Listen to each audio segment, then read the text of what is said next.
Mesdames, Messieurs, bonjour, si vous voulez bien vous asseoir, s'il vous plaît. Bienvenue à la 20e édition de remise des prix de la jeune architecture de Lyon. La parole est donnée à Raphaël Michaud, adjoint au maire délégué à l'aménagement, l'urbanisme, l'habitat et le logement.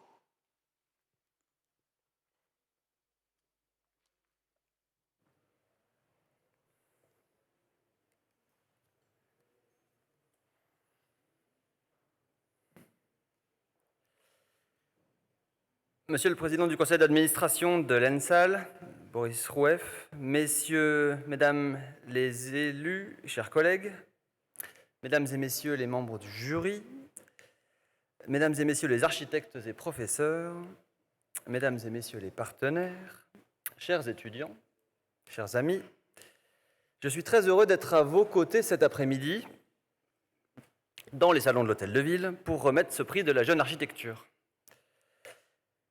Comme vous le savez, depuis 2001, la Ville de Lyon et l'École nationale supérieure d'architecture ont le plaisir de remettre aux lauréats ce prix aux projets les plus marquants et les plus aboutis de ces travaux de fin de cycle.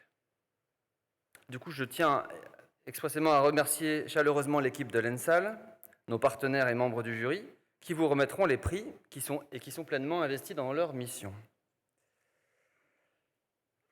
Merci particulièrement pour cette année et d'avoir été au rendez-vous de ce défi malgré un calendrier chahuté par le Covid. Je tiens aussi à profiter de ce prix pour remercier plus directement les services de la Ville de Lyon qui sont présents ce soir et qui font quotidiennement un travail colossal en matière de préservation et de mise en valeur du patrimoine architectural, végétal ou urbain. Ce prix et cette cérémonie sont un moment important pour vous, en tant que jeune diplômé.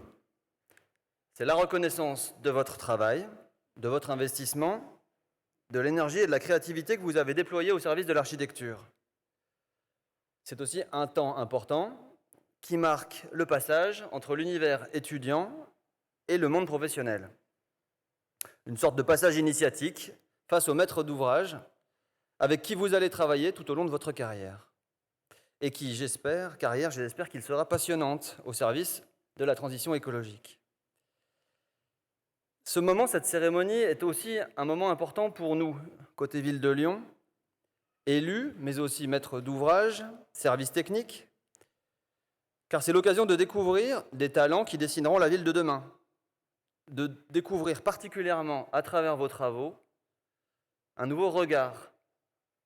Ce regard, c'est vraiment ce qui m'a frappé dans ce jury tel qu'on a pu se tenir, c'est toutes ces claques que je me suis pris en écoutant et en découvrant vos travaux sur l'aspect complètement décoiffant, complètement inattendu des travaux, et ce nouveau regard qui vient enrichir notre vision, c'est vraiment précieux. C'est ce qui fait que je suis très heureux que ça soit un moment important pour vous, mais c'est vraiment un moment important pour nous aussi.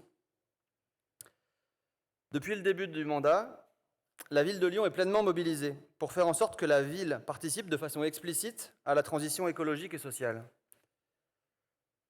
Le maire de Lyon et moi-même sommes convaincus que cette transition vers cette ville plus résiliente, plus respirable, plus agréable, plus accessible, ne peut se faire sans l'ensemble des partenaires. Nous misons sur l'intelligence collective, la co-construction, aussi bien avec les habitants qu'avec les partenaires institutionnels. C'est ainsi que nous avons lancé la révision de la charte de la qualité architecturale et urbaine. Cette charte, signée le 28 juin dernier, avec le Conseil d'architecture, d'urbanisme et d'environnement, CAUE Rhône Métropole, la Fédération des promoteurs immobiliers, FPI, l'unité départementale de l'architecture du patrimoine du Rhône, l'UDAP, le Conseil régional de l'ordre des architectes, le syndicat des architectes, la Fédération française du paysage, et également des partenaires qui ne sont pas cités là, mais c'est pas grave, qui sont là avec nous avec le cœur, qui témoignent de cet engagement collectif et de la capacité des acteurs du territoire à trouver des points d'équilibre pour réinventer cette fabrique de la ville. Vous avez donc pu découvrir, et j'espère que vous pourrez expérimenter au long de votre carrière, les 10 points et les 10 priorités qui parcourent cette charte. J'espère, et je ne doute pas, que la jeune génération d'architectes que vous incarnez partage ces préoccupations autour du respect de la qualité des tissus qui composent la ville, de cette réponse architecturale comme son adéquation aux besoins du quartier, au service du développement et du renforcement de la biodiversité, de la conception bioclimatique, de la qualité d'habitation, qualité d'usage, de la mixité des usages, notamment du rez-de-chaussée au service de la ville, de la réduction de l'impact carbone de la construction, d'une sobriété dans l'approche énergétique, d'une transparence au service de la démocratie et du processus d'élaboration de la ville, et d'une valorisation et d'une reconnaissance des projets de qualité. 10 points qu'en tant qu'adjoint à l'urbanisme, à l'aménagement, à l'habitat et au logement, je souhaite porter. Désormais, je place beaucoup d'espoir dans la capacité des jeunes générations d'architectes à réinventer, voire à bousculer la conception des projets urbains. Comme j'ai eu l'honneur de participer à ce jury, à faire partie de ce jury, j'ai pu déjà vous entendre, découvrir avec intérêt votre passion, mais aussi être surpris, c'est le moins qu'on puisse dire, par les approches qui dépoussièrent les modes de faire, et des approches que je partage d'ailleurs pleinement et sur lesquelles je suis particulièrement sensible. J'aimerais donc conclure pour vous dire que vos travaux, qu'ils soient primés ou pas, sont un signe plus que prometteur d'une nouvelle conception de l'architecture au service d'un développement urbain qui allie la frugalité, la qualité et l'adaptabilité. J'adresse à toutes et à tous mes félicitations pour les diplômes et particulièrement pour les primés. J'en profite pour remercier et féliciter les professeurs qui, par leurs enseignements et leur accompagnement, ont permis aux étudiants de révéler tout leur potentiel. Et donc, je tiens à saluer l'ensemble des membres du jury, Thierry Bergerot pour la SACVEL, Claire Bertrand, architecte pour l'agence 432, David Cortier pour la CERL, Sébastien Spertot pour le CAUE, Bérangère Bouvier pour la FPI et Valérie Julie également pour la FPI. Merci encore à vous, chers membres du jury, pour votre participation active. Et je félicite encore tous les lauréats et je vous souhaite de passer une bonne soirée. Je vous remercie.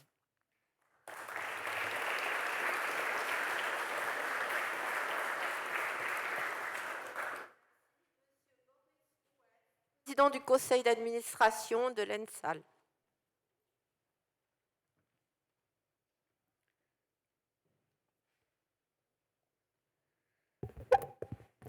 Merci, monsieur l'adjoint au maire de Lyon, délégué à l'aménagement, l'urbanisme, l'habitat et le logement, toutes les choses qui nous concernent, monsieur Raphaël Michaud. Bonjour à toutes et à tous. En tant que président du conseil d'administration de l'École nationale supérieure d'architecture de Lyon, au nom de l'école, je tiens à vous remercier pour votre présence ici ou sur Internet via la retransmission en direct pour cette 20e édition du prix de la jeune architecture de la ville de Lyon. Je reconnais des représentants dans la salle, des représentants des partenaires universitaires que nous avons, de la ville de Vaux-en-Velin, de la ville de Lyon, bien sûr, de l'Ordre des architectes qui souvent accueillent nos étudiants en stage ou les emploient par la suite, des acteurs de la construction et de l'aménagement, des jeunes architectes et leurs parents fiers et soulagés de les voir professionnels, en tout cas du moins je l'espère. La dernière fois, à cette place, il y avait Nathalie Mesureux en tant que directrice. En juillet dernier, elle a pris d'autres fonctions au rectorat, après l'épuisement de tous les renouvellements possibles de ses mandats de directrice depuis 12 ans à l'ENSAL. Je tiens à la remercier ici encore pour son travail durant cette longue période, incluant la promotion que nous célébrons aujourd'hui. À ce jour, nous attendons toujours la nomination officielle de sa successeuse. Dans l'attente, Sandrine Quémin, notre secrétaire générale, a été nommée directrice par intérim. Elle aurait eu grand plaisir à être parmi nous, mais elle est indisponible cet après-midi. Je l'en excuse, d'autant plus que le cumul de ces deux fonctions est très loin d'être une sinécure. Alors, je tiens à remercier la ville de Lyon, ses élus et ses services pour l'organisation de ce prix et la confiance réciproque que cela témoigne. Je remercie aussi les partenaires qui soutiennent ce prix de la jeune architecture de la ville de Lyon. J'ai la liste: la SACVEL, la CERL, la SPL Lyon Confluence, la Fédération des promoteurs immobiliers de la région de Lyon. Ce prix récompense les travaux finaux de la promotion qui a terminé ses études à l'ENSAL en septembre 2020, il y a donc un an. Une promotion qui a achevé ses études dans les premiers mois de la pandémie de Covid-19, avec toutes les conséquences que nous connaissons. Une promotion qui a donc un mérite tout particulier, une promotion qui serait digne d'une mention résilience à leur diplôme d'architecte. Alors bien sûr, un prix ne se donne pas à 144 projets de fin d'études et à 44 mentions recherche attachées à ce projet. Il y a des nommés et des lauréats et lauréates. Et le jury a fait un beau travail en la matière. Alors je souhaite les saluer et les remercier à cette occasion. Tous les membres du jury, que je ne vais pas tous reconnaître, puisque je les ai vus rapidement masqués pendant les jurys. Donc M. Thierry Bergerot, je ne vais pas redire d'où ils viennent, Mme Claire Bertrand, Mme Bérangère Bouvier, Mme Valérie Guilly, M. Raphaël Michaud, Mme Frédéric Martinan et M. Sébastien Spertot. Dans ce prix, il y avait 5 catégories cette année, une pour chacun des 4 domaines d'études en master et une pour la recherche transdomaine d'études, interdomaine d'études. Un domaine d'études en master est un regroupement d'enseignements autour d'une thématique qui alimente les questions qui se posent à l'architecture aujourd'hui. Chaque étudiant de master choisit ses enseignements, essentiellement de projets et ceux d'initiation à la recherche, parmi l'offre de chacun des domaines d'études. Il doit construire son parcours personnel au travers de plusieurs d'entre eux, semestre après semestre. Il y avait donc 4 domaines d'études en master, mais depuis ce 1er septembre, il y en a 6. Car oui, les questions posées à l'architecture se complexifient, ses enjeux aussi, et l'urgence accélère les nécessaires transitions encore un peu plus à chaque fois. L'ENSAL souhaite y répondre de manière plus précise en renforçant encore les liens entre pratique, recherche scientifique et milieu socio-économique. Si chacun des projets de fin d'études et des mentions recherche ont été préparés au sein d'un DEM, domaine d'études en master, au final, tout le monde a le même diplôme d'État d'architecte. Donc 5 catégories, mais 6 lauréats. Alors le jury s'expliquera par la suite.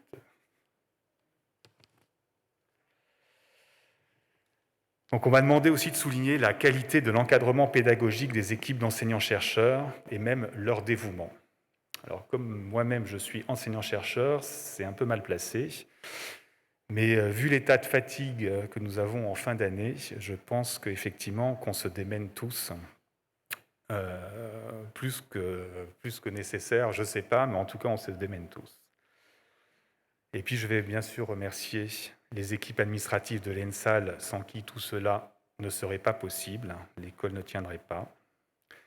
Et pour finir, je tiens à remercier chaleureusement les étudiants pour leur attachement à ces études et pour leur engagement dans l'architecture sur des formes si variées et si pertinentes.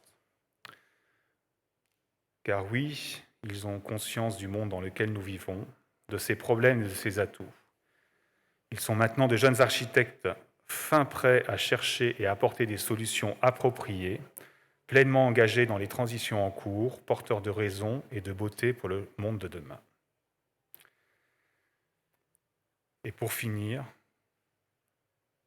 je tiens à féliciter les lauréats et les lauréates de ce prix de la jeune architecture de la ville de Lyon 2020 qui ont su emporter le jury dans leurs projets et leurs ambitions. Merci.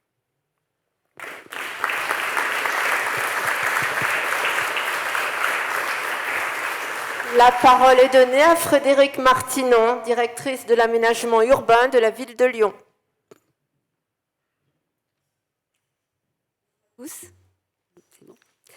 Je vais passer à l'animation de cette remise de prix.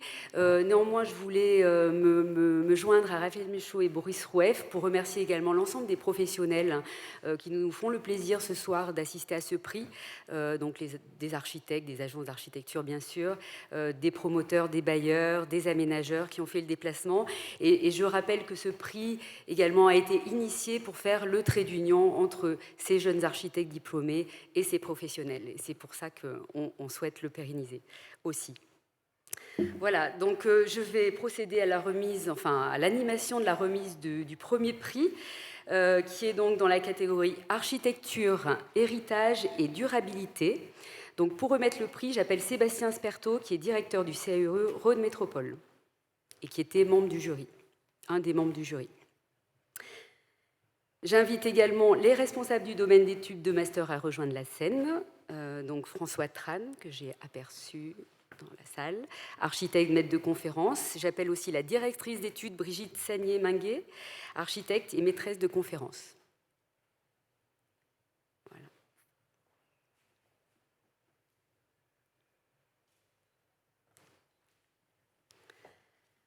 Donc le prix est remis à Pierre Berger, pour le projet intitulé OPEDA, les ruines cadastrales, opportunité de repenser le tourisme dans le Luberon. Pierre Berger.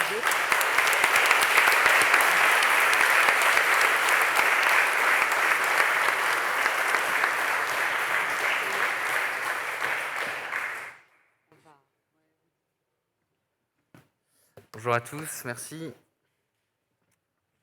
Alors je fais ma présentation tout de suite. Complète. Un peu longue, très bien. Alors, avant de présenter mon projet de fin d'études, j'aimerais remercier les organisateurs de ce prix, la mairie de Lyon, l'ENSAL, et tous les partenaires et soutiens du prix, les membres du jury aussi, également. J'aimerais également remercier les personnes qui m'ont suivi tout au long de l'année, Brigitte Sagnier, ma directrice d'études, et toute l'équipe pédagogique d'AHD. Domaine d'études, architecture, héritage et durabilité. Alors pour clôturer mon cursus à l'ENSA, je me suis intéressé au Luberon. Peut-être qu'on pourrait avoir le diaporama. Tiens, si possible. Ce serait plus facile, plus limpide.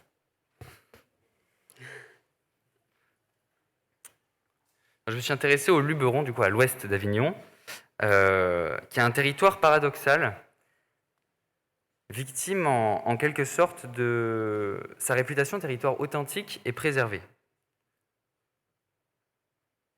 Je vais commencer quand même. C'est les aléas du direct. C'est le premier qui passe qui en fait les frais. Désolée. Bon, ça va venir. Moi, je vais commencer, je pense que c'est pas très grave. Alors, l'architecture castrale des nombreux villages perchés de la vallée du Calavon, qui est finalement le cœur touristique du Luberon,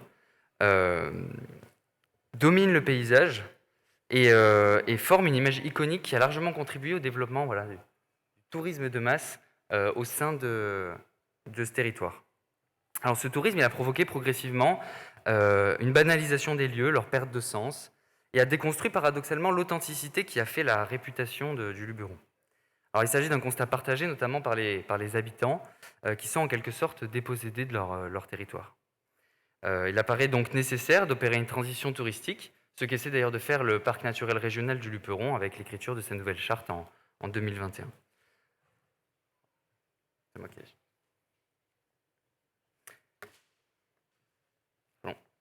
Alors, à travers ce projet de fin d'études, j'ai essayé de démontrer qu'il fallait intervenir sur le patrimoine classé, donc ces châteaux et forteresses perchées, parce qu'en fait, ce patrimoine est la figure de proue du tourisme de masse, et que les ruines, par leurs caractéristiques singulières, sont des sites privilégiés pour la diffusion d'un tourisme alternatif. Alors ce tourisme il permettrait de proposer une autre temporalité au voyage, éloigné de la voiture, éloigné de la consommation frénétique du paysage et du patrimoine, et recentré plutôt sur l'intensité de l'expérience du lieu, de sa valeur immatérielle. Alors la philosophe Sophie Lacroix écrit que les ruines gagnent en esprit ce qu'elles perdent en matière, et donc ces ruines seraient propices par essence au développement d'un tourisme centré sur l'immatériel. C'est particulièrement le cas pour les ruines de la forteresse d'Opède-le-Vieux, donc le village sur lequel j'ai travaillé. parce qu'elles ont la singularité de couronner un village en ruine, abandonné du 8e siècle. Alors cet éperon rocheux, il a servi de refuge physique à des femmes et des hommes depuis des millénaires, mais c'est depuis qu'il est en ruine qu'il est véritablement devenu un refuge mental et spirituel, un refuge de l'esprit. Alors par conséquent, ces ruines, elles ont intéressé les artistes, et en 1940, des étudiants des Beaux-Arts de Paris sont venus s'y réfugier et ont formé, avec des amis architectes et artistes, une véritable communauté artistique, qu'ils ont appelée le groupe d'Opède. Et avec l'arrivée de Bernard Zerfus, Grand Prix de Rome 1939, ils forment un atelier d'architecture qui va s'intéresser à ce territoire et également, comme vous le voyez ici, il va s'intéresser aux ruines de la forteresse. Donc il y avait un élément de projet de fin d'études qui date de 60 ans. Voilà, c'est l'image. Alors notre intervention, elle doit permettre aujourd'hui de pérenniser les vestiges, les accès, etc. Mais surtout de redonner une présence à la forteresse dans le paysage. Là, sans image, ça va être un peu plus compliqué. Mais je vais passer rapidement. Donc, je mêle en fait dans cette forteresse en ruine, avec un château en ruine à sa base, pour le souligner, pour dégager la végétation qui gêne et qui menace la stabilité de ces vestiges. J'ai implanté différents bâtiments. Enfin, j'ai dessiné, du moins, et alors qui mêle différents éléments de programme, donc art, mémoire, histoire du lieu, à travers l'expérience du groupe d'Opède notamment. Également un espace appropriable afin de regrouper habitants, associations et visiteurs au cœur des ruines. Alors cette intervention, elle permet donc aux ruines de la forteresse de redevenir visibles à l'échelle de l'ensemble paysager. Alors dans ce contexte particulier, le véritable sujet, c'est d'arriver à faire patrimoine, c'est-à-dire à inscrire le projet dans le lieu et dans le temps. Donc ici, les murs en ruine... Alors, l'ensemble des personnes présentes ont le document, donc normalement, ils peuvent quand même suivre avec le livre, rassurez-vous. Voilà. Donc je vous recommande d'ouvrir vos pages et ce sera moindre mal.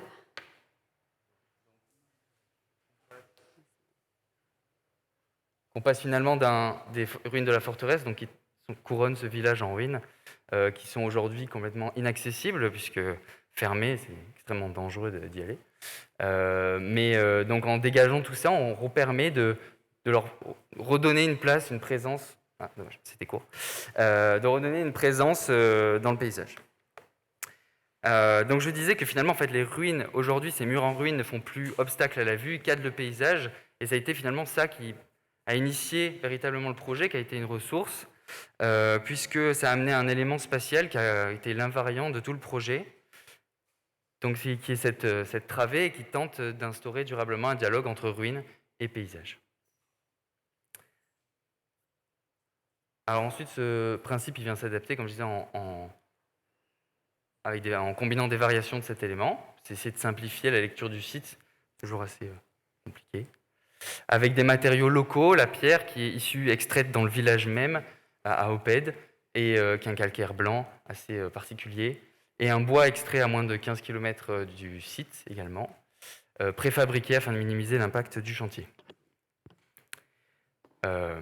Cette pierre, elle est mise en œuvre de manière contemporaine afin de rentrer un peu en tension avec la pierre séculaire, la pierre de la ruine, dans une composition qu'on pourrait qualifier de statique, qui nous pousse à ralentir, à nous arrêter, à observer.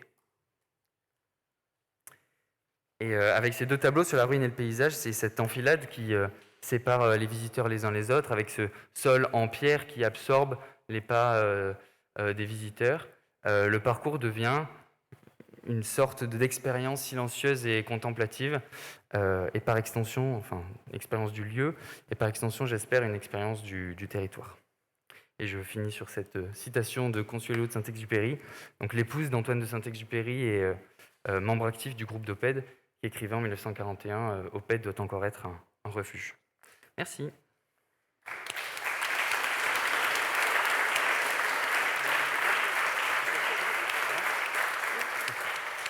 vous remets tout de suite le diplôme. Je vais vous dire quelques mots pour la qualité de votre travail. Donc effectivement, je suis très heureux cette année encore de pouvoir faire partie de ce jury. Et du coup, je remercie l'école d'architecture, l'École nationale supérieure d'architecture de Lyon, évidemment la ville de Lyon. Donc ce qui est très important dans votre approche, Pierre, finalement, c'est que vous êtes confronté à un sujet aujourd'hui qui est tout à fait central dans les problématiques que les architectes et l'ensemble du monde de la construction va rencontrer. C'est cette idée de se confronter à l'existant et à toutes les formes de patrimoine. Donc là, vous avez eu le goût de choisir évidemment un site exceptionnel, un patrimoine remarquable, mais ce qui est aujourd'hui devant la profession d'architecte, c'est aussi cette question du patrimoine ordinaire qui est à prendre en compte.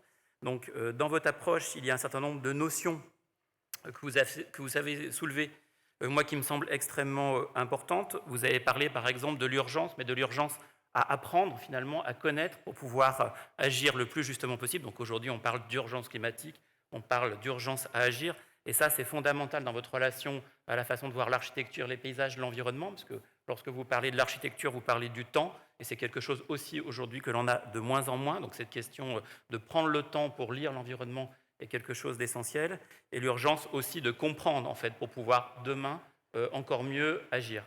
Donc dans tout ça, il y a un autre sujet qui est plutôt un clin d'œil. Vous avez un homonyme qui est architecte, qui s'appelle Patrick Berger. C'est un architecte que j'ai eu en tant qu'enseignant et dont j'admire évidemment le travail, et qui est quelqu'un qui a, dans son œuvre, pris le temps et eu la justesse aussi du dessin d'architecture, parce que ce que vous avez fait aussi, que moi je trouve remarquable, c'est que vous avez aussi assumé de dessiner une architecture contemporaine essentielle, juste, par les matériaux et par l'économie de moyens par rapport à un site remarquable. Et cet architecte a écrit un petit ouvrage qui a été fait dans le cadre du pavillon de l'Arsenal dans les années 96, qui ne nous rajeunit pas. Et du coup, je voulais juste vous lire un passage où il replace la question et le rôle que vous aurez à jouer dans la construction, en fait. Donc je me permets de lire quelques mots. L'histoire, je vais mettre mes lunettes, pardon. L'histoire de l'architecture est une production, des formes, un langage constitué qui, comme tout langage, présente des permanences et des transformations. Si l'on distingue l'architecture de tous les autres champs esthétiques, si l'on admet qu'elle est maintenant inscrite comme un champ culturel en soi, la première chose qui semble importante aujourd'hui, c'est de reconnaître à l'architecture, et je rajouterai à l'architecte, le fait que ce qui lui est vraiment propre, c'est la construction. Donc vous avez un des enjeux aujourd'hui, c'est de faire partie intégrante du bouleversement de la construction et de l'acte de construire qui nous attend en lien avec ces questions de dérèglement climatique et de nouvelles réponses sur le plan de la construction. Voilà. Je vous souhaite une bonne continuation sur le plan professionnel. Merci.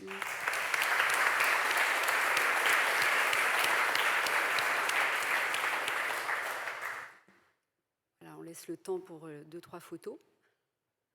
Je précise que le protocole nous autorise à enlever le masque sur l'estrade. Il fait extrêmement chaud, donc voilà. Et au moins, on pourra voir votre visage, ce qui est aussi bien. Voilà.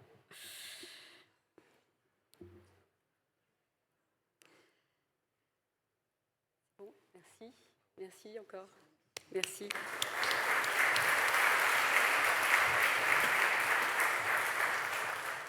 Voilà, donc dans la catégorie maintenant architecture, métropole et territoire habité, pour remettre le prix, j'appelle Bérangère Bouvier et Valérie Guilly. Donc Bérangère Bouvier, directrice régionale Auvergne-Rhône-Alpes de Bouygues Immobilier et trésorière de la FPI région lyonnaise. Et Valérie Guilly est déléguée régionale à la Fédération des promoteurs immobiliers de la région lyonnaise depuis 2010. Voilà, j'invite également les responsables du domaine d'études de master, Julie Catan, architecte, maîtresse de conférence, à rejoindre la scène.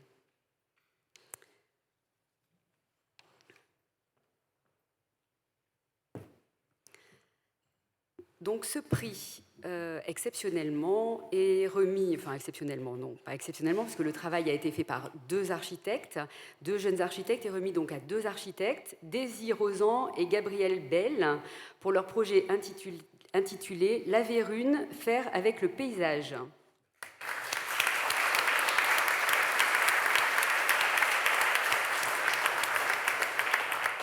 Je vais dire quelques mots. Bonjour, merci. On va vous présenter du coup le projet en question. Si jamais il y a encore des problèmes d'affichage, je crois que c'est à la page 89 du catalogue.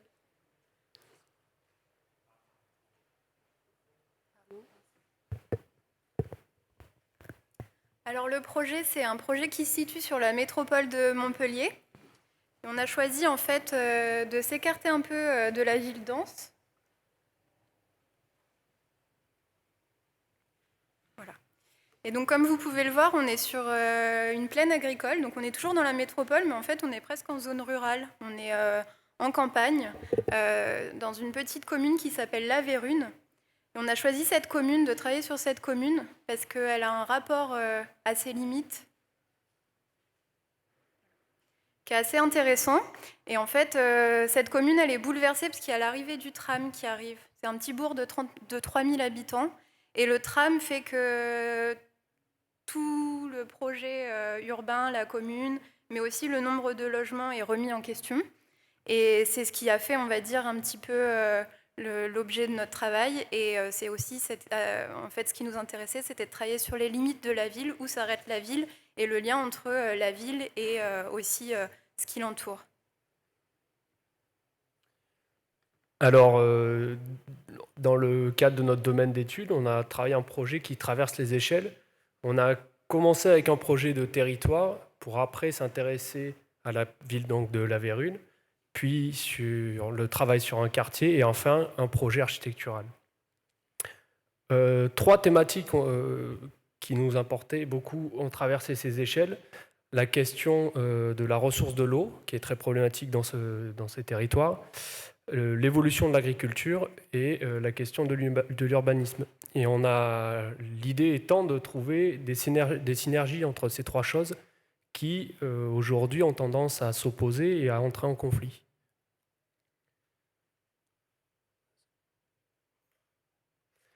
Donc, travailler dans un village ou une toute petite ville, c'est se poser la question de comment construire là-bas et comment s'inscrire en continuité à des traditions dans la manière de construire qui sont intéressantes. Là-bas, c'était notamment les maisons vigneronnes construites en pierre, donc des manières de construire qui avaient leur sens à l'époque et qui l'ont toujours aujourd'hui, la question de la ressource locale et le rapport au climat. Et donc, je vais un peu vite. Voilà, on a cherché à réinterpréter cette manière de construire tout en s'en émancipant pour répondre au plus juste aux nouvelles manières de vivre aujourd'hui. Et donc, on a beaucoup essayé de travailler le matériau pierre de différentes manières selon les programmes qu'on abordait. On a aussi été chercher d'autres références. Donc, en plus de la pierre et du bois, on s'est intéressé au roseau, qui est une ressource aujourd'hui qui est pas très utilisée, mais qui le devient de plus en plus, et aussi parce que ça nous tenait à cœur de soutenir une filière comme ça. Donc, on a travaillé le roseau, parce que c'est une ressource locale, on est à côté de la Camargue. Donc, 2 projets architecturaux ont été développés. Le premier, il se situe sur le bord de la ville, face aux champs et à des zones agricoles. Et donc, on a travaillé sur une coopérative maraîchère, un programme qu'on a essayé d'ouvrir et de diversifier en le liant avec des espaces publics et des programmes publics. Donc, l'idée étant de chercher à faire cohabiter ces différents programmes. Le deuxième projet qu'on a traité, il est sur un autre bord du quartier. Il est face aux rives et aux berges de la Mosson. Et du coup, il fait le lien entre le centre-ville et cet espace d'aménité et de promenade.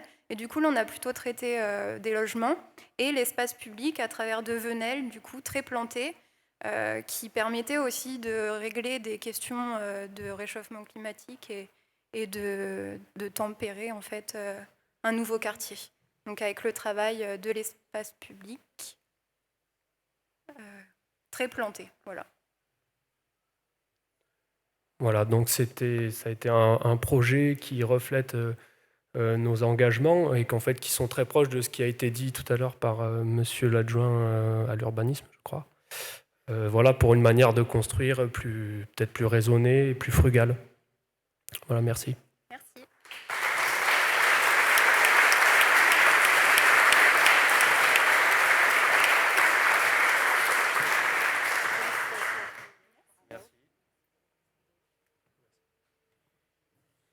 Bonsoir à toutes et à tous. La FPI, Fédération des promoteurs immobiliers de la région lyonnaise, est toujours très heureuse de participer à cette remise des prix.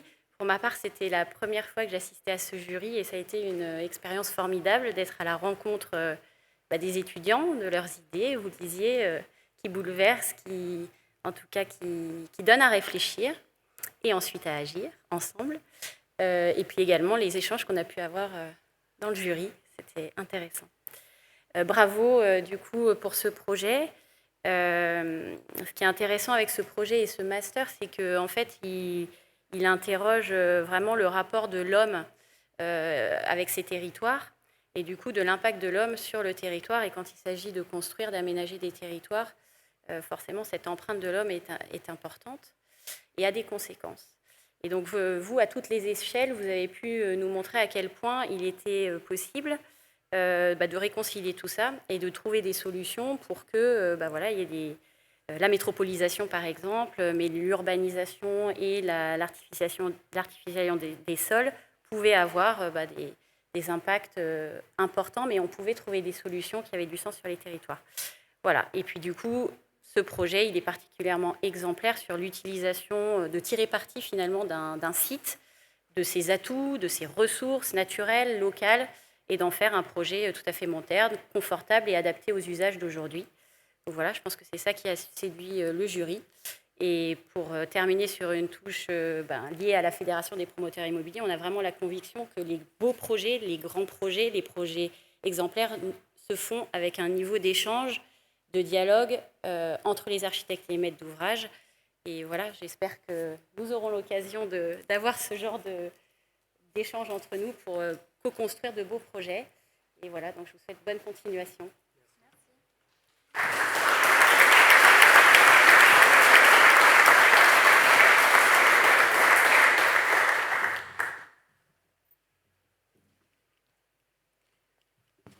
Bon, je vous remercie. Vous avez les parchemins, j'ai un doute. On vous a remis les parchemins? Oui. D'accord. Okay. Alors, on poursuit. Donc, dans la catégorie architecture et transition éco-constructive, j'appelle pour remettre le prix Claire Bertrand. Donc, Claire Bertrand est architecte responsable de l'agence 432. Et j'appelle également les responsables du domaine d'études de master à rejoindre la scène, Boris Roueff, qui est architecte maître de conférence, et Chantal Dugave, architecte maîtresse de conférence, également directrice d'études. Voilà, donc ce prix est remis à Charlotte Blanc pour son projet intitulé « Habiter la Roche, un refuge en fond de vallée pour une transition touristique ». Donc, il y a une petite particularité avec Charlotte Blanc, puisqu'elle est avec nous en visio depuis la Norvège. J'espère que la technique va suivre. Voilà. Et du coup, je crois que c'est Pierre Berger qui récupérera le parchemin.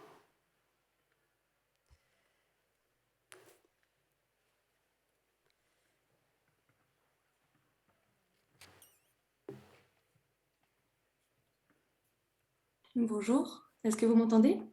Oui, on vous entend très bien. Et est-ce que le diaporama fonctionne? On vous voit maintenant, oui.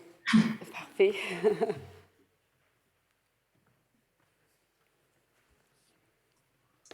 Alors.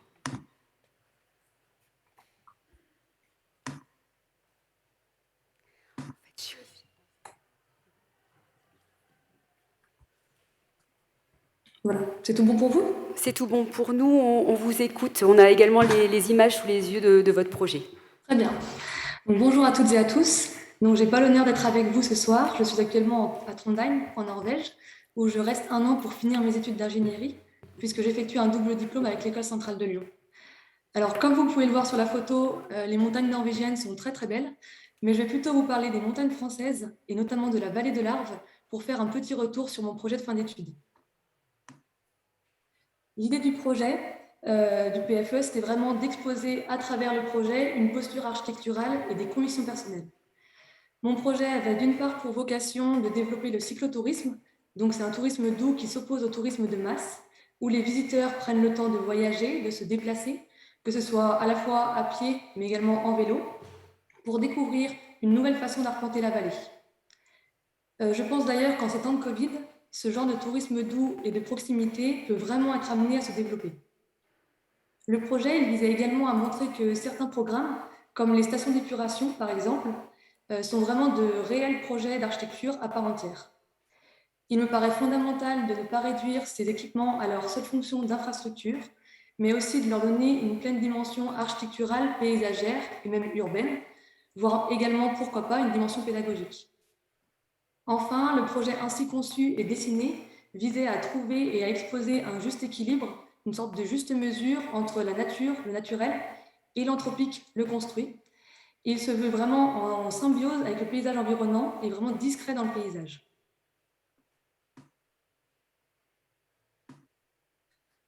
Je pense que ces connaissances sur la relation de l'homme avec la nature à travers l'architecture seront d'ailleurs des clés pour exercer mon futur métier d'architecte-ingénieur, que ce soit dans des espaces préservés, des espaces de montagne, ou encore sur des sites où la nature aura une place considérable. Je voulais faire une mention spéciale pour remercier Clémence pour ses précieux conseils, mes proches, notamment ma famille, pour leur soutien, et également Chantal Dugave pour la pertinence de ses remarques qui m'ont suivi jusqu'à l'oral du PJA. Je vous remercie grandement pour ce prix, je suis très honorée de le recevoir, bien que je pense qu'il aurait pu être attribué à de nombreux autres camarades. Merci à tous pour votre attention et je vous souhaite une belle soirée.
Finalement, tu nous emmènes, tu nous fais rêver pour un nouveau lieu d'écotourisme, un lieu naturel, un lieu sensible, dans un site qui, je ne sais pas, c'est peut-être l'un des pires de France, enfin, je l'appellerais éco-hostile.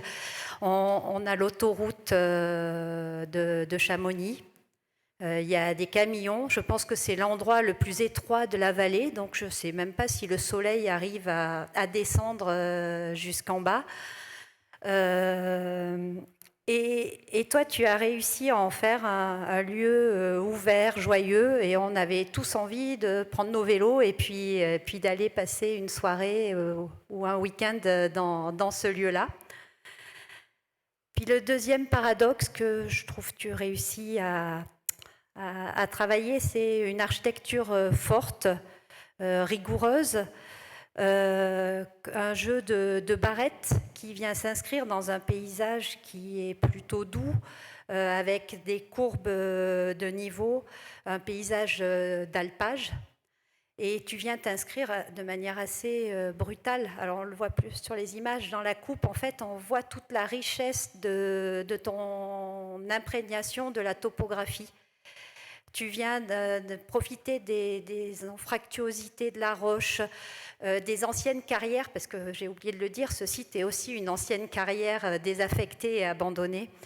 Et tu profites de chaque point de vue, de chaque défaut du site pour finalement en tirer parti et nous offrir de nouvelles vues, de nouveaux espaces. Tes espaces à l'intérieur sont très atypiques et ils nous font envie. Et puis il y a cette notion de parcours qui, dans l'architecture, est quand même un sujet important. On doit découvrir, il ne faut pas tout montrer d'un coup. C'est important de cheminer et là, tu es en plein dedans. Donc, voilà, enfin, je crois que pour ton projet de fin d'études, en fait, il est le reflet de ce qui fait la richesse et l'expertise de notre métier d'architecte. Je pense que si je veux le résumer, ce qu'il faut avoir, c'est une vision globale. C'est fondamental. Il faut peser chaque chose et le programme, puisque tu abordes le sujet par le programme, c'est un thème qui est essentiel dans l'architecture. Il faut arriver avec une force de proposition, et je mets un S à proposition, parce qu'on n'arrive pas à un projet dès le départ. Donc il faut avoir une somme d'idées, être toujours dans l'invention et dans la proposition. Et puis une rigueur technique. C'est essentiel parce qu'on n'est pas là on est là pour construire. Et pour construire et mettre en sécurité, enfin, c'est ça aussi l'architecture. Et il faut construire bien et durablement. Enfin, le dernier point, je pense que c'est la note d'optimisme. Je me rappelle de ta présentation, elle nous a vraiment emmenés, fait envie. Et puis là, tu es en Norvège, tu nous fais envie aussi. Et ça fait partie aussi de notre métier d'architecte. Voilà. Donc, bonne continuation. Et puis, merci encore. Et puis, du coup, je remets ton prix. À toi. Merci.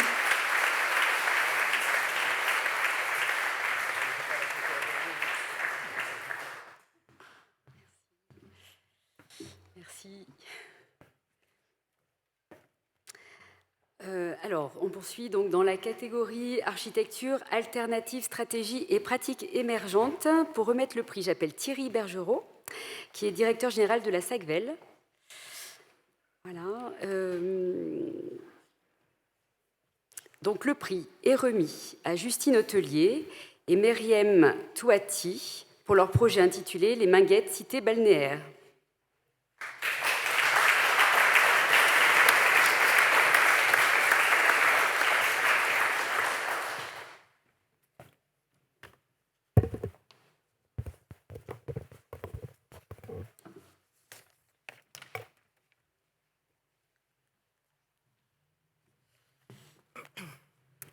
Bonjour à toutes et à tous, et merci aux membres du jury d'avoir choisi de récompenser le commun.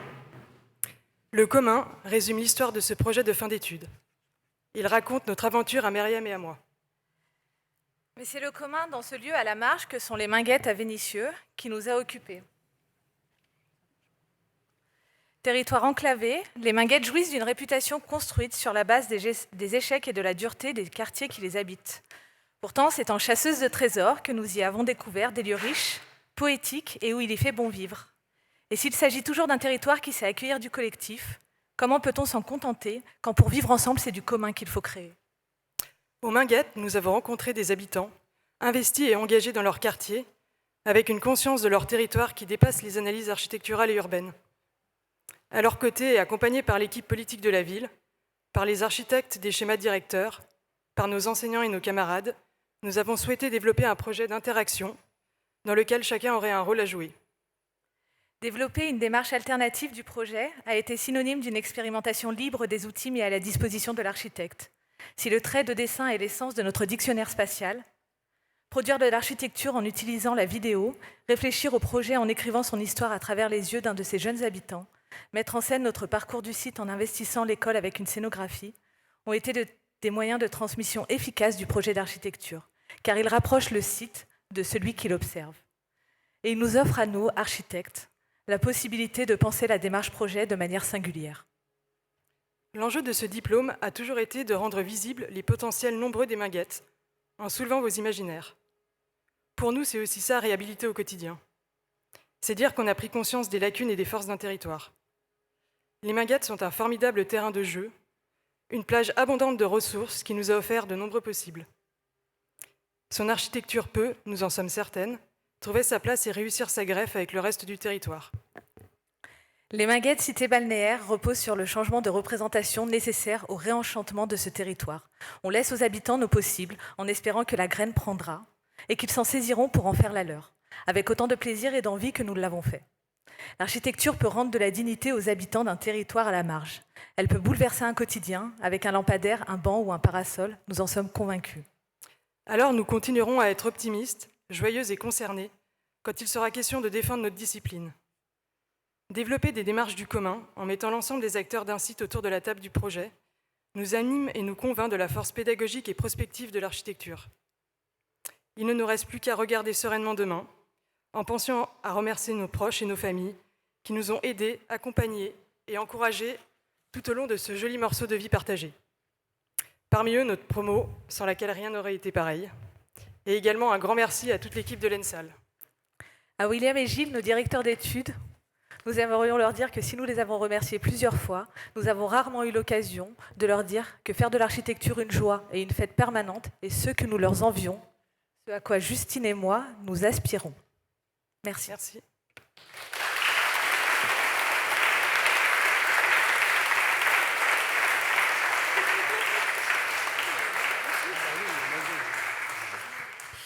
Il y a effectivement deux diplômes, c'est qui paraît normal.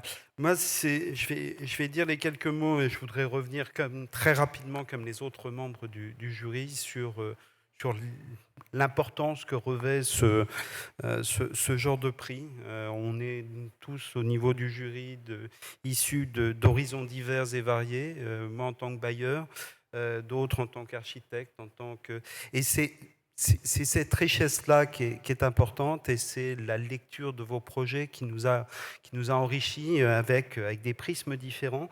Mais merci à vous, on a vraiment passé une très belle journée et je salue vraiment tous les projets qui nous ont été présentés, pas seulement les lauréats, les autres aussi avaient de grandes qualités. Donc vraiment, je tenais à le dire. Alors sur votre projet, c'est pour un bailleur comme moi qui fait ce métier-là depuis longtemps, vous avez tout compris. Vous avez tout compris parce que vous êtes parti d'un lieu qui, a priori, comme ça, n'est pas quand même un lieu qui appelle la poésie. Vous avez réussi à y mettre à la fois de la poésie, mais du plaisir, de la qualité. Et dans votre présentation, il y a quelques points que j'ai retenus particulièrement. Vous avez parlé de rêve, vous avez parlé aussi de lien avec le sol, quelque chose d'important, et vous avez parlé de qualité des matériaux. Donc ça aussi, c'est quelque chose d'important. Et ce n'est pas parce qu'on est sur des quartiers difficiles qu'on doit faire des choses standardisées, qu'on doit faire du travail sans mettre l'humain au cœur de la réhabilitation et de l'intervention sur ces quartiers-là. C'est en tout cas ce qu'on essaye de faire modestement en tant que bailleur. Mais depuis le mois de mai où vous nous avez présenté ça, moi je garde surtout de votre présentation un distinguo extrêmement important où vous avez fait tout un travail sur la différence entre commun et collectif. Et en préparant tout à l'heure, je me disais que le jour où dans les immeubles on ne parlerait plus de parties communes mais de parties collectives, on aurait fait beaucoup de chemin. Parce que derrière collectif, il n'y a effectivement pas cette notion de commun, justement, de lieu comme d'autres. Il y a quelque chose qui est effectivement un point central de tous les gens qui habitent l'immeuble. Voilà, donc merci à vous, merci pour ce beau projet. Et je vous dis, en tant que bailleur, moi je considère que vous avez tout compris. Vous avez remis de l'humain justement dans les immeubles et des fois dans des quartiers qui manquent justement d'humanité. Merci.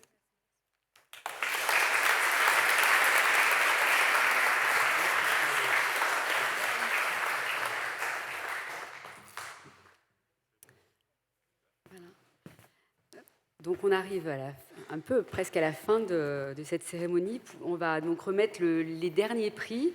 Donc dans la catégorie recherche. Donc c'est une catégorie récente puisque de mémoire, je crois que ça fait seulement 2 ans qu'on la remet. Elle récompense les mémoires de recherche. Donc pour remettre ce prix, j'appelle Raphaël Michaud qui a présidé le jury. J'invite également les responsables de la mention recherche à rejoindre la scène. Hervé Lequier, qui est maître de conférence et responsable du laboratoire Maparia à l'école. Donc ce prix a pour particularité d'avoir fait beaucoup de débats au sein du jury et on a eu beaucoup de difficultés à faire émerger qu'un seul prix. Donc on en a retenu 2. Donc du coup, 2 prix ex aequo et j'appelle le premier qui n'y a pas d'ordre de priorité, mais voilà. Un des prix, le premier, donc à Lisa Do Nascimento pour le mémoire intitulé « Construction d'une méthodologie par l'expérimentation, la place du sensible dans l'entretien sociologique appliqué à l'architecture ». Voilà.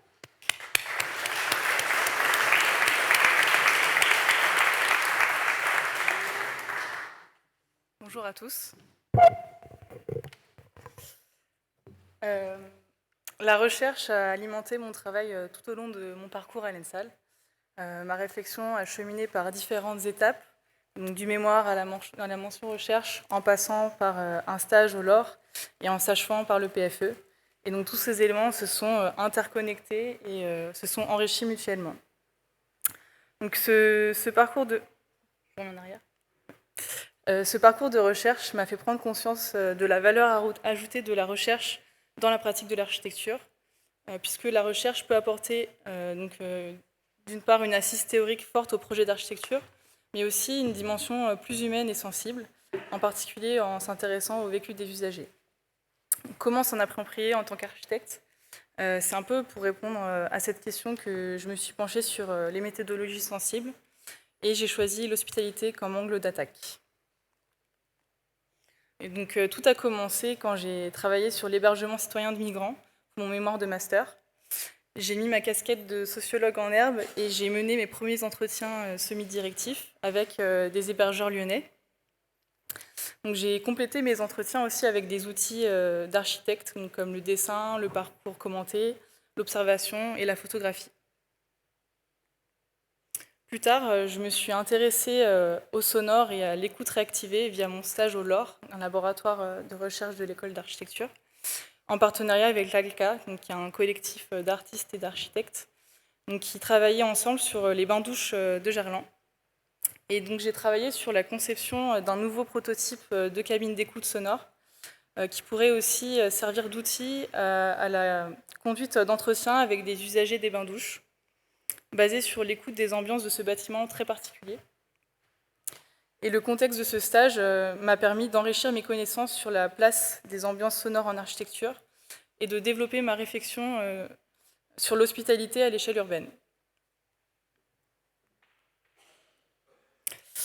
Ensuite, pour ma mention recherche, j'ai voulu approfondir la question des méthodologies sensibles en étudiant leur valeur ajoutée dans l'entretien semi-directif. J'ai pu découvrir un panel de méthodes surprenantes, consistant par exemple à créer une carte sensible d'un vécu quotidien à partir de matières textiles. C'est ici l'exemple que je vous montre via le travail d'Élise Olmedo, qui est une géographe chercheuse. Et ce travail m'a permis de remettre en cause aussi ma précédente méthode d'entretien que j'avais pu mener pendant mon mémoire avec les hébergeurs de migrants. Et enfin, donc, toutes ces expériences et ces recherches ont fortement enrichi mon travail de PFE.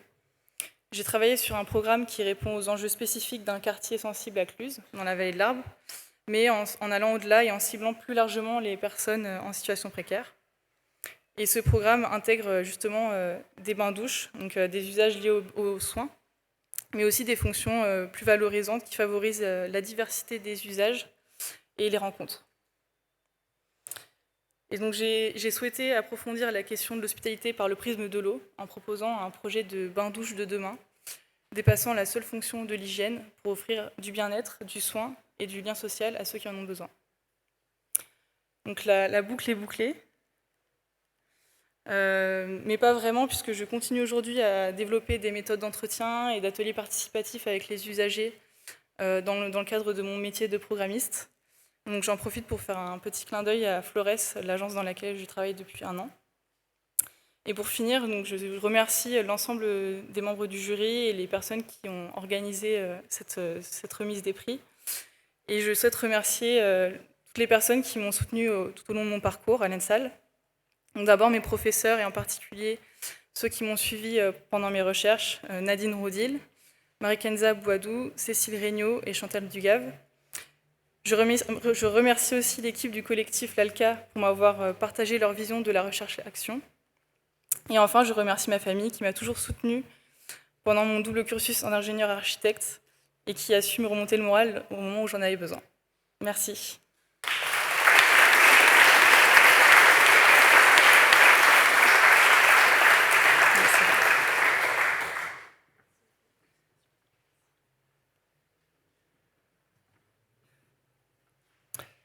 Petite transition entre les deux lauréats pour vous parler du coup de cette mention recherche que je suis amené à présenter aujourd'hui.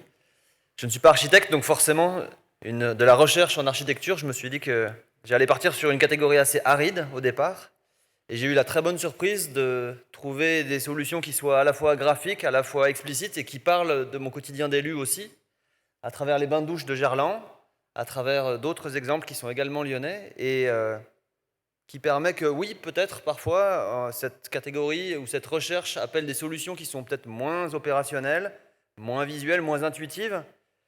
Mais derrière, cette catégorie de recherche est fondamentale pour relever les défis des nouveaux mots-clés de ce siècle. Le dérèglement, l'effondrement. Et autour de cette recherche, ce que j'ai pu voir émerger et que j'espérais sans trop y croire, ce sont des nouveaux imaginaires qui viennent apporter des solutions qui se cristalliseront progressivement ou qui peuvent trouver des solutions très opérationnelles. Et donc j'étais très heureux et voilà, ça participe aussi au choix difficile qu'on a eu à faire sur comment est-ce qu'on ne choisit qu'un seul lauréat parmi toutes ces propositions qui étaient tout à fait opérationnelles et tout à fait pertinentes par rapport aux enjeux de notre siècle. Et donc voilà, ce projet-là particulièrement était très riche, il fait écho à des valeurs sur la dimension humaine et sociale qui sont très proches de celles que je suis chargé de déployer, que toute la majorité lyonnaise déploie. Et cette approche voilà, sur les bains-douches va se prolonger avec l'approche que nous avons plus globalement sur la Cité-Jardin à Gerland. Et ce travail à la fois sonore, graphique, aboutit à quelque chose d'assez passionnant qui met l'expérimentation au service des usages et du lien social.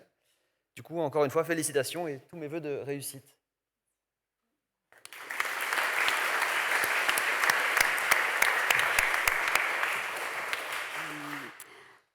Donc, avant d'appeler le deuxième prix ex aequo, j'appelle également Julie Catan, qui a encadré qui est enseignante, architecte, maître de conférence et qui a encadré le mémoire de recherche qu'on va célébrer. Donc, l'autre prix ex aequo est remis à Georgia de Araujo Ferreira et Willy Mouret pour leur mémoire intitulée Perspective d'évolution d'un cimetière en ville, le cas des cimetières de la Guillotière. Voilà. Donc, Georgia est en visio avec nous, cette fois-ci depuis le Brésil. On me dit non, donc ça ne marche pas. Bon, il y en a au moins un des deux qui pourra parler. Voilà, bravo.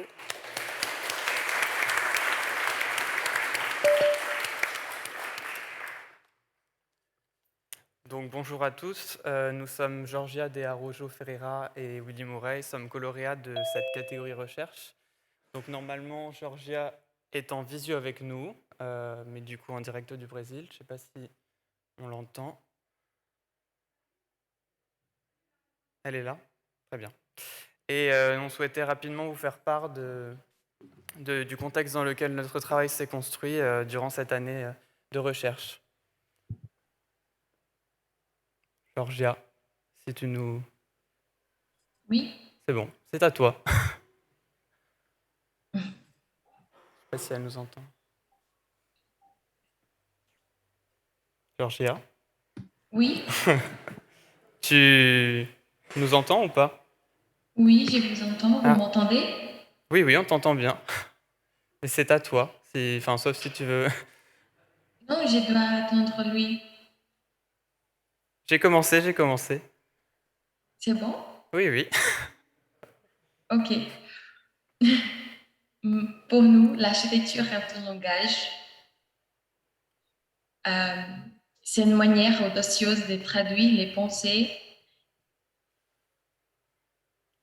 Oui, je vous entends. Ah, je pense qu'elle nous entend en décalage. Ouais. Bon.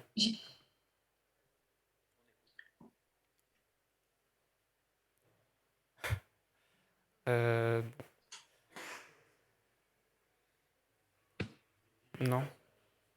Oui, ben continue à dire ce que tu... Continue. Désolé pour ce petit problème. Oui, le bout du monde. Sinon, je peux dire ce que tu avais noté. Je pense que c'est ce que je vais faire. Ok, bon. Donc pour nous, l'architecture est un langage. C'est une manière audacieuse de traduire les pensées d'une époque et de raconter une histoire. L'architecte se doit de comprendre le monde dans lequel il conçoit et ainsi de le matérialiser dans ce qu'il dessine. Pour nous, l'architecture est aussi une manière de transformer la société dans laquelle nous vivons. En concevant de nouveaux espaces, on permet à de nouvelles pratiques d'exister et de cohabiter.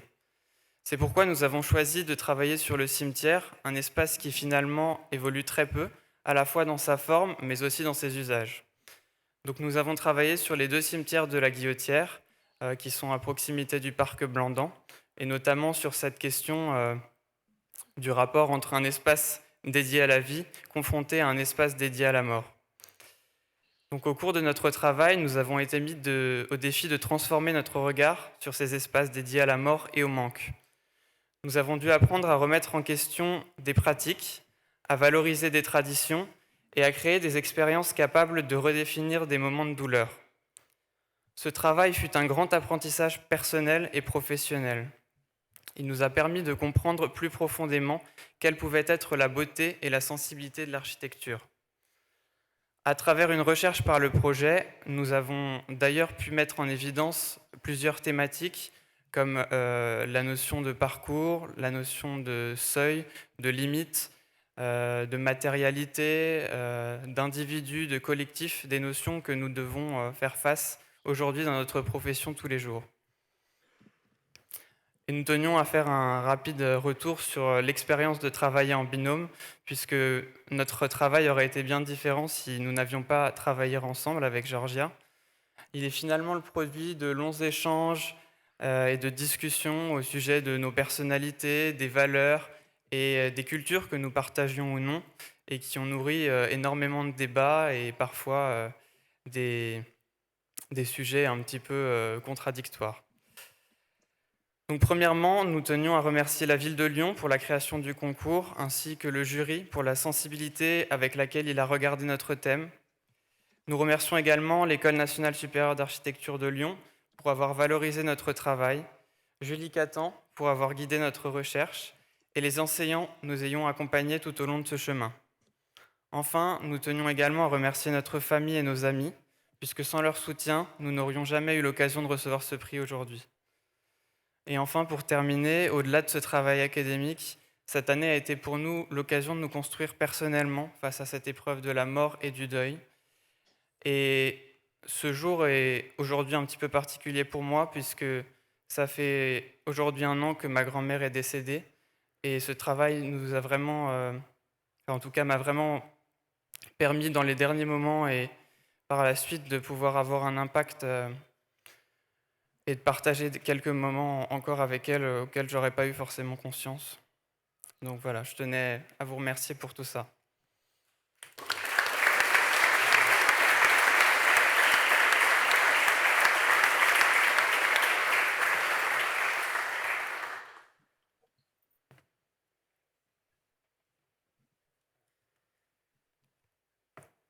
bonjour au bout du monde aussi.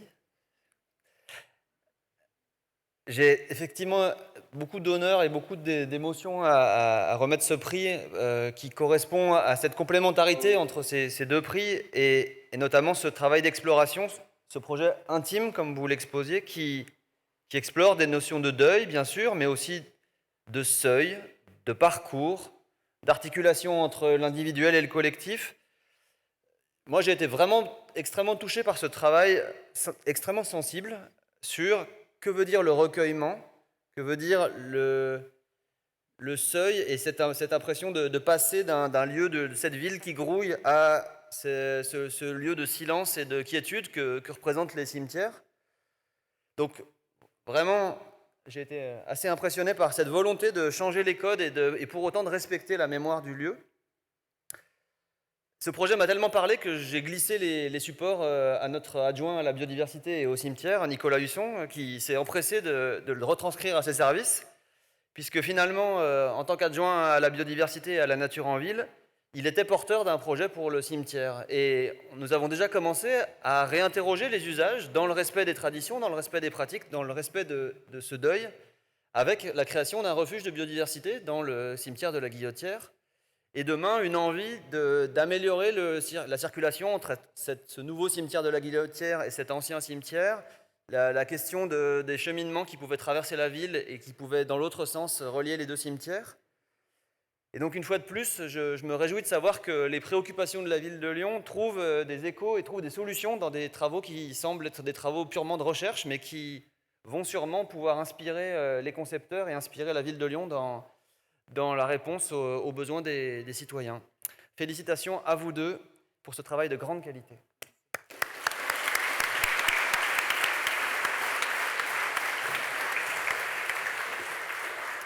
Merci.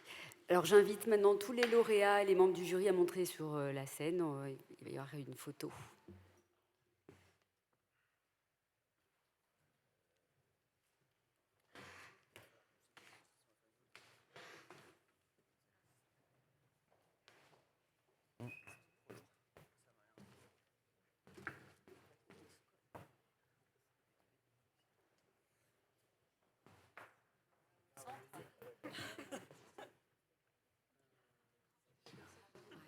Et excusez-moi, j'ai oublié les directeurs d'études également qui doivent nous rejoindre pour la photo.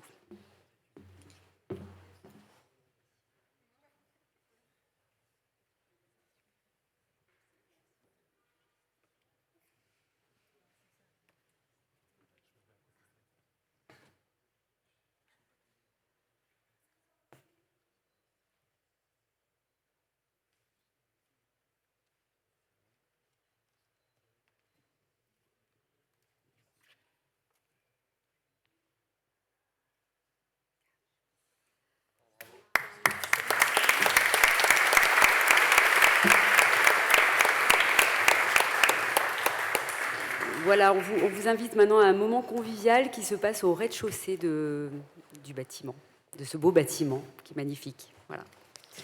Merci.